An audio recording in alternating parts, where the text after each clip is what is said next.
Halo semua, perkenalkan nama saya Febrina S. Silaban dengan NIM A1E11939 dari kelas R003, Prodi Bimbingan dan Konseling. Di sini kita akan membahas tentang apa-apa saja yang akan dipelajari dalam mata kuliah Manajemen Konseling Sekolah. Baiklah, dalam mata kuliah ini ada beberapa hal yang akan dipelajari. Yang pertama, pemahaman BK konferensif. Yang kedua, tujuan program BK konferensif. Yang ketiga, prinsip pelaksanaan dan pengembangan BK konferensif. Dan yang terakhir ada komponen program BK. Pada mata kuliah ini, hal-hal tersebut akan dipahami. Baiklah, kita akan melanjutkan pembahasan kita selanjutnya, yakni konsep dasar program BK. Apa-apa saja nih yang ada dalam konsep program dasar BK? Pada BK konferensif, ada beberapa hal yang akan kita pahami.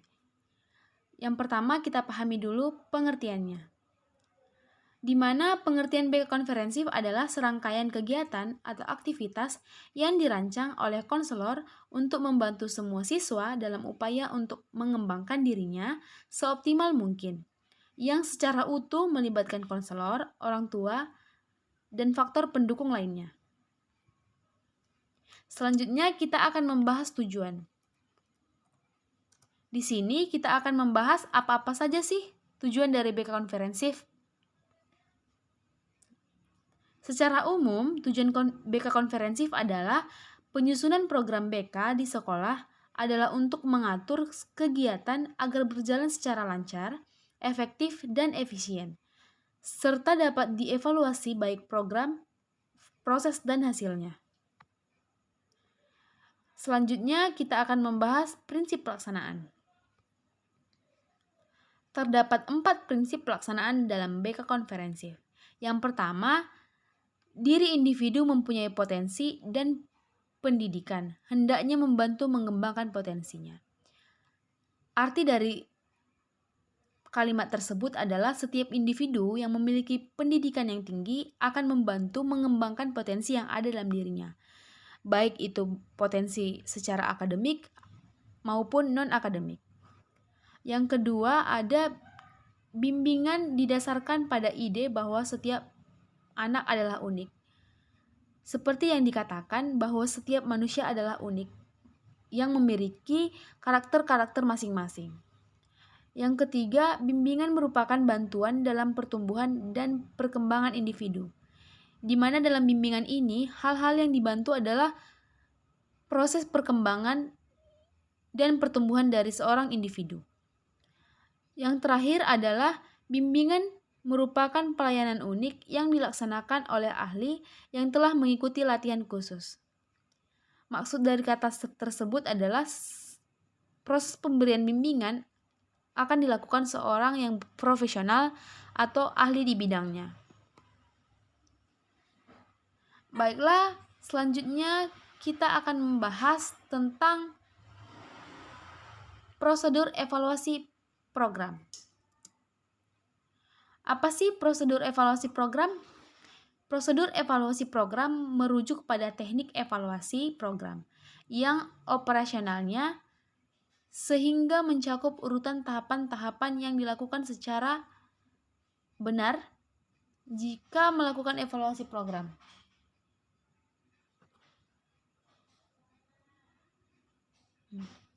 Pada prosedur penyusunan program, ada beberapa hal yang akan dibahas.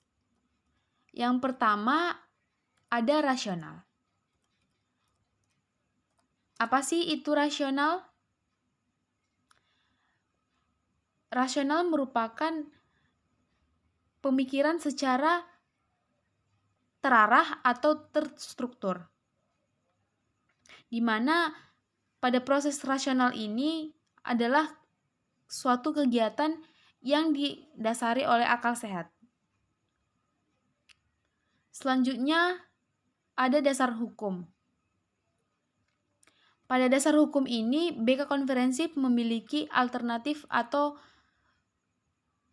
dasar hukum yang menjadi sebuah pokok sebelum terjadinya suatu layanan BK. Dasar hukum yang menjadi landasan penyelenggara bimbingan dan konseling yang meliputi dasar hukum tingkat pemerintah, daerah, hingga satuan pendidikan. Selanjutnya ada visi dan misi. Pada visi dan misi, sebuah program BK agar dapat memiliki tujuan yang terarah. Visinya yaitu gambaran yang dicita-citakan untuk diwujudkan meningkatkan program BK tersebut. Sedangkan misinya, tugas yang dilaksanakan dalam rangka pencapaian visi program BK tersebut. Selanjutnya akan kita bahas adalah deskripsi kebutuhan, di mana rumusan hasil merupakan suatu kebutuhan peserta didik dan lingkungan ke dalam rumusan perilaku-perilaku yang diharapkan dikuasai peserta didik. Selanjutnya, tujuan.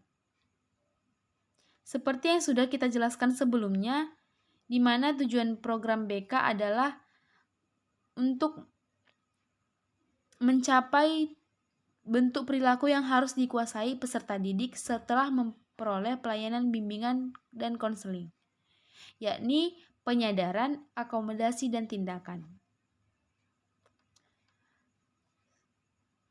Selanjutnya kita akan membahas komponen program.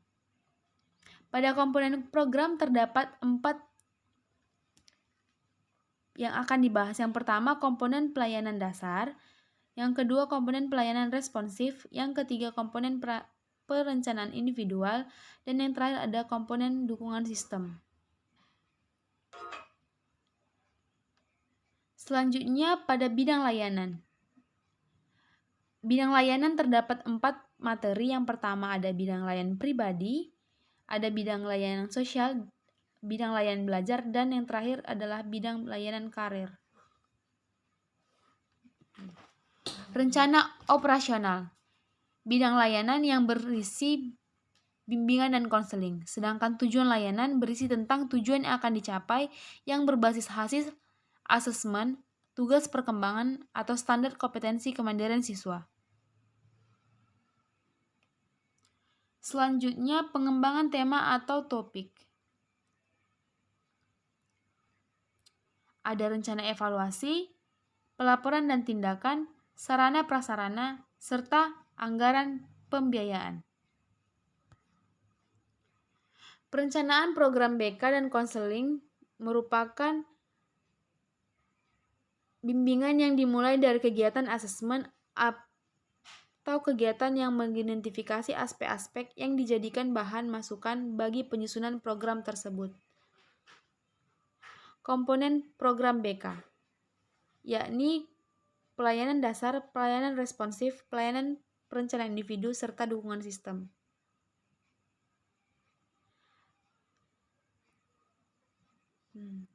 Tahap-tahap pada pelayanan kualitatif. Yang pertama, menentukan proses evaluasi.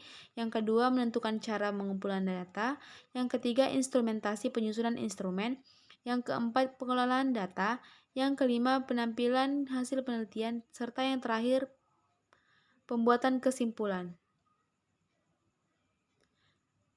Tahap-tahap selanjutnya ada menentukan fokus evaluasi, menentukan unit analisis, menjajaki aksesibilitas, menentukan cara pengumpulan data, kesimpulan deskripsi, data narasi, dan menentukan analisis.